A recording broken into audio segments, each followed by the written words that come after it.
Okay, so the date is Sunday, the 19th of October 2025, and I'm in conversation with Andy Marsland and Ian Retson from the brilliant Bank Street Martyrs, who actually happen to be my band of 2024. So, good afternoon, gents. How are you today? Very well, thanks. Very well, thank you very much. Right. Well, thanks for joining me today. It's a bit of a murky one here in the West Midlands. It's looking a bit brighter where you are in Scotland, which must be nice on a Sunday.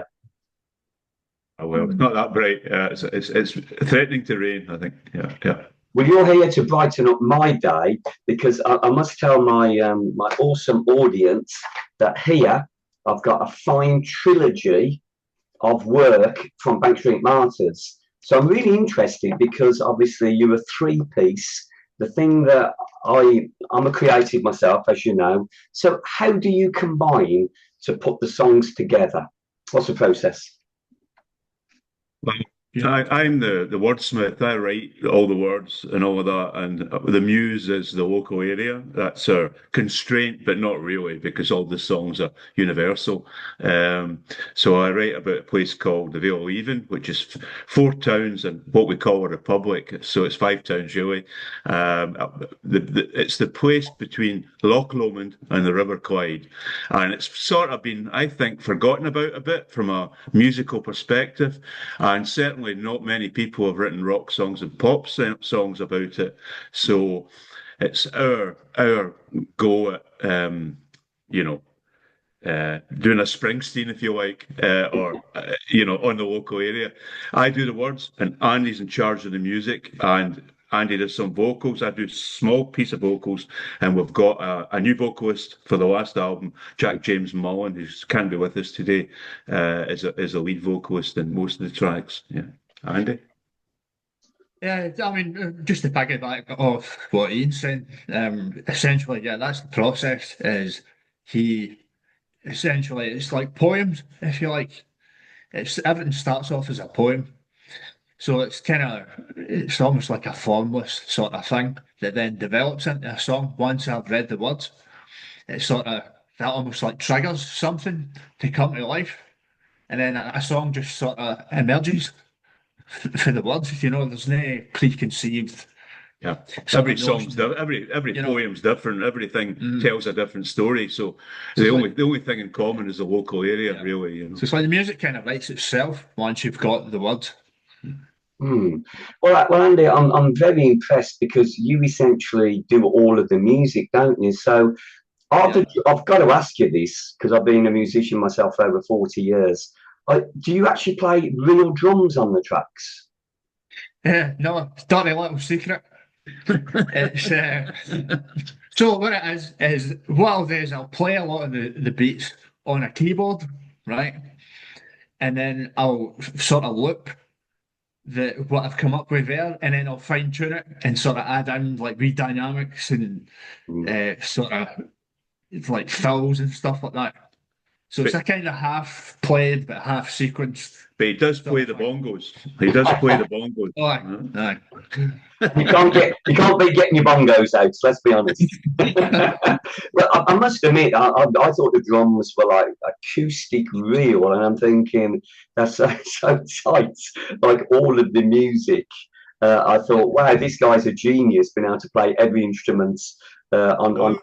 everything else, the saxophone, the guitar is Yeah, all real. yeah, It's all real. So yeah. Wow, that's a fantastic testament to you, really, Andy. Oh, It thank really you. is, and I'm really interested because, as you say, please put me right. But would you class these albums as like concept albums then? Because you're basing it around an area and real people and fictional people. Is it a bit old fashioned to say concepts? Because that's what it feels like to me. Well, I mean, I think each song is a concept, nearly. We treat each song as its own wee movie, really, and its own wee story. And Andy's such a genius musically that everything sounds slightly different. And Andy said himself, it nearly sounds sometimes like different bands because we've also got Jack as a vocalist, Andy as a vocalist, and even me as a vocalist sometimes, and all three of us mixed in. So it can sound quite different. Um, it's, I guess, concept's probably right, but not in the grand sense of the word, you know. Apart from it's about the veil of leaving, you know. So Well, obviously, I picked up on the jazz tinges. You will know this because, Ian, thank you very much for listening into my show and contacting me during them as well. A lot of my listeners have not only embraced your music, but the jazz side of it as well, and the Steely Dan sort of vibes. Because let's be honest, Steely Dan were sort of a cool band, but afterwards they were deemed to be a bit of a cool band. And then people aren't making music like Steely Dan anymore. So I think that's why you certainly stood out on my show as offering something different. Brilliant. It's funny. It seems a bit, I guess, transparent, the influences in a way. But Andy wasn't around. I was around for Steely Dan, you know. But Andy, I don't know how I came upon Steely Dan. It's like one of those weird accidents. I just heard this band. It's like, whoa, that's. I think Donald Fagen's a nearer, you know, his solo albums is actually a nearer contrast, Wayne. You know, I think Three Stripes to the Wind and the alternative, My Heart Is in the Haldon vibe. To me, it's like New Frontier, or all the way to From Kinnan Bay is another song that has that Donald Fagan-ish. You're right, though. I mean, there is a bit of, but we're definitely not a copyist. It sort of comes out naturally. I hope that definitely. I think it's let's be honest. People always try and pigeonhole you as an artist, no matter whether you're a lyricist, musician, presenter. You know, they want to do it a certain way. I don't mind that because it's all about a connection, isn't it? If people like that style of music, they're more likely to dip into it. Now, I'm a big fan, as you know, of making sure that my listeners then try and buy your music, and I keep pointing them in the direction of Bandcamp, which, unless you tell me otherwise, that's still the best way to get your music. It is, and you can also email us through the website, and I've got CDs for those of us that like tangibles. You know, I have CDs of all the albums, of course, but there's a bit of a conflict because. Yes, definitely Bandcamp if for us to make any sort of money, because streaming doesn't really deliver money, but streaming is good for getting the band awareness, and we're definitely quite well known across the world, we get, I don't know, maybe 60,000 streams in the last couple of years, so that's not too bad, and that's really good. Yeah, and we're definitely got a certain type of audience, I think. So it's quite unusual, really. I look at the statistics, and it's they're either in their 20s or they're in their 50s. There you go. So well, that's a good thing about stats, isn't it? I mean, like I get to know who's listening to my catch-up shows all around the world. That can pinpoint areas. Brilliant. And it's the best about modern technology. So I'm going to hit you with some quick questions now, because just to sort of get a bit more sort of people to know you. So Ian, when did you start writing lyrics? Oh, well, I came back. I was away. I've been working away and married and all that, all the usual stuff. And my parents died, and I ended up back in my hometown around about COVID time, and in the old house that I used to be in, I was brought up in. So I started. I'd written a song for a poem for my 60th it's called Leaving the Veil, about me coming back here to retire in a sense. And from that, there came a song and a video via Andy's my relative on my mother's side. Okay. So we started with that, and there's a video and all that about coming back here, and I'm comparing Alexandria with Alexandria in Egypt.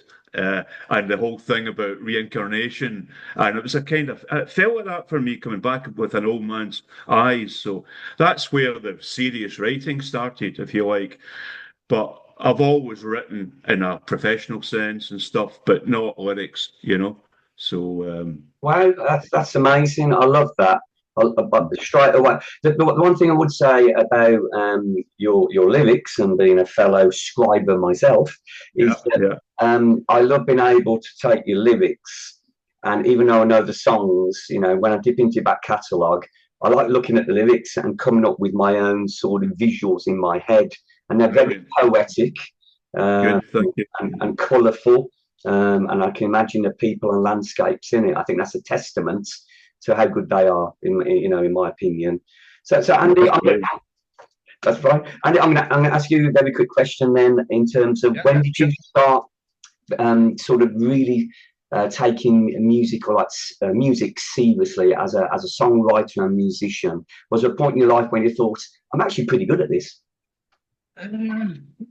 Well, yeah, guitar's my first instrument, so that was a thing that it was like just a fun thing that I started doing when I was like maybe 8 or 9, and just playing a few chords here and there, and what have you. But then I don't know, around about maybe the age 10, 11, I just realised, I don't know what it was. I just started playing it more and more, and it just get reeled in. But in terms of like songwriting, stuff like that, I mean, I didn't really start writing music till, I don't know, maybe like late teens, maybe early 20s. And funnily enough, that's when I get into Steely Dan. There's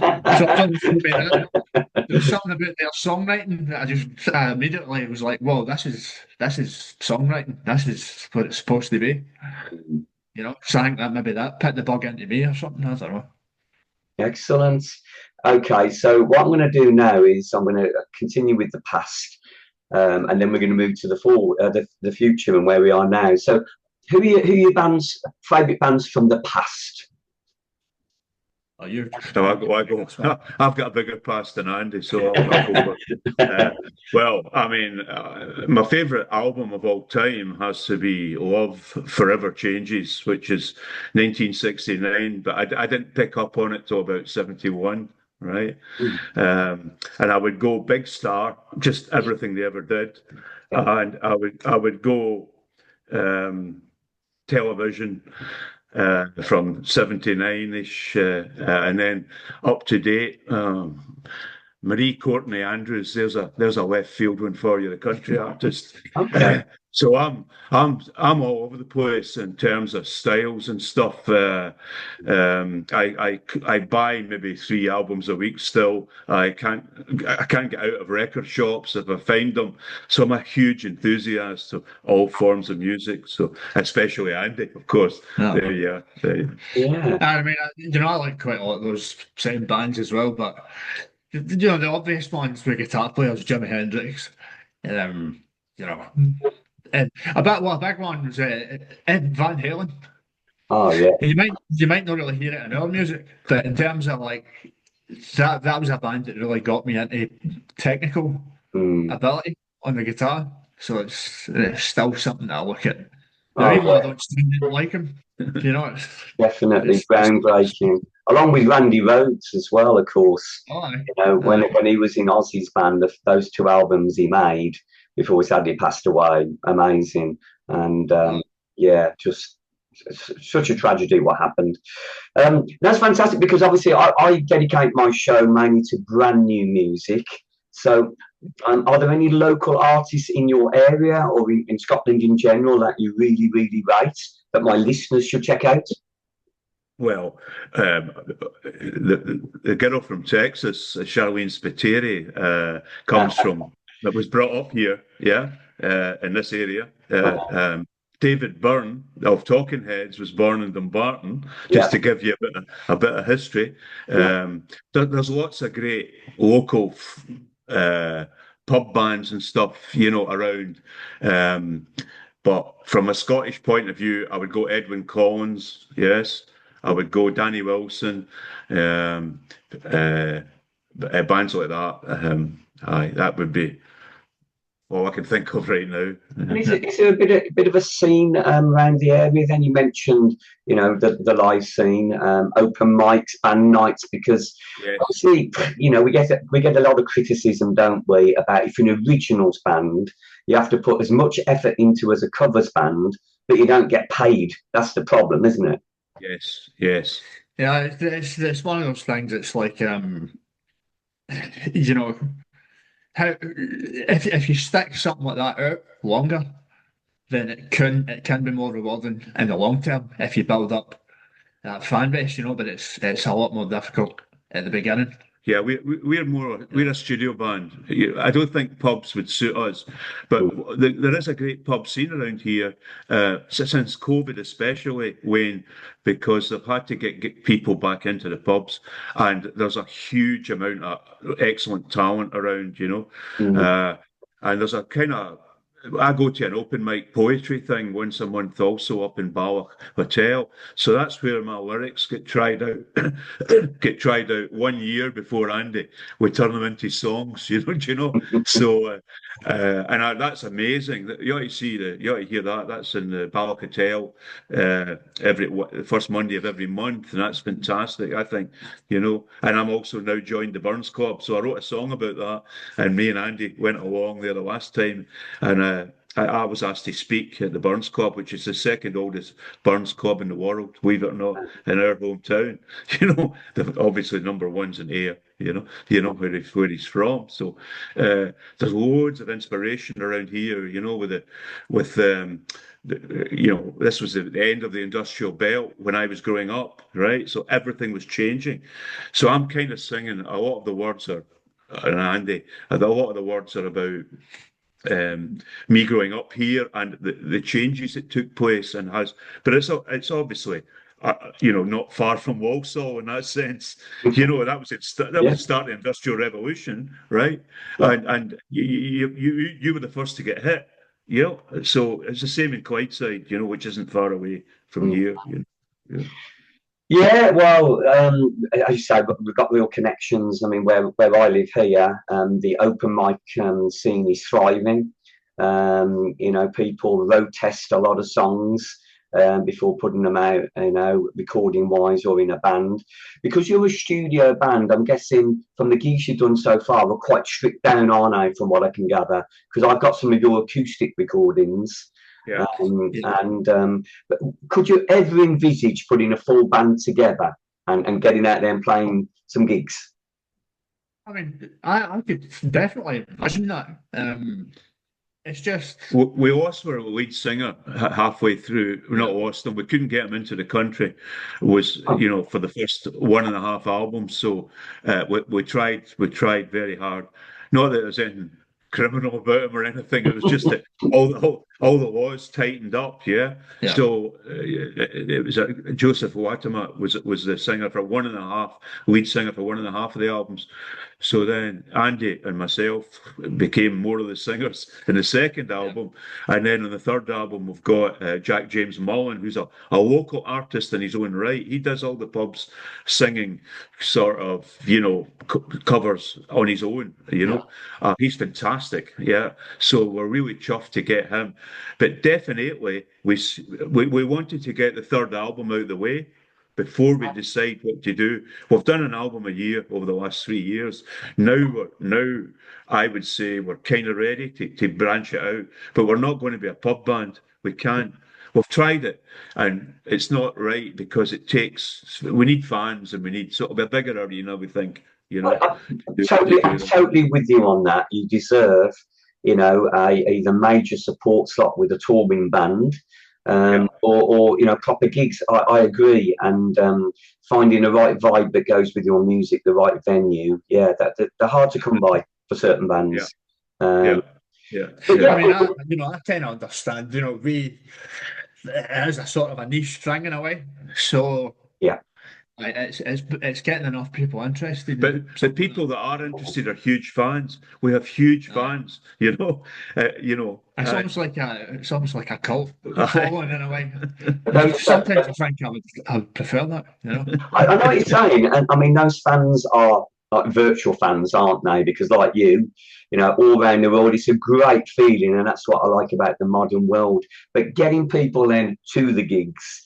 Wow, it's amazing how many people can't make it for whatever reason. That's always been a struggle for me, and one of the reasons why I stopped playing live, to be honest.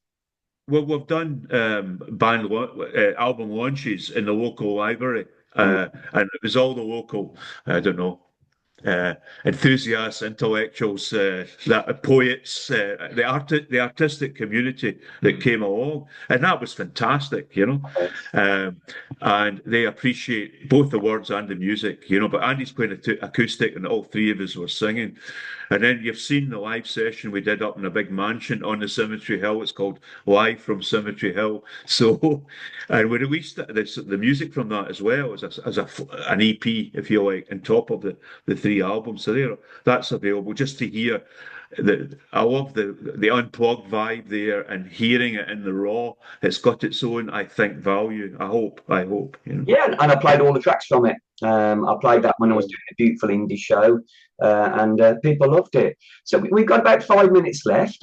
So anyone new to Bank Street Martyrs, listening to this interview for the first time and thinking, I like the sound of this band, I'm going to plug it again, with the trilogy of albums that you released, where would they start? I mean, if you could pick one track, I know it's a tricky one because it's a fine body of work, but if there was one track where for someone to connect to, a tough one, but is there one in particular, one each, separately preferably? I just think about it. The first thing that jumps out into my head is actually the title track from the new album. Okay. There's something about that. I think it has a lot of the elements that are kind of common across all of our work.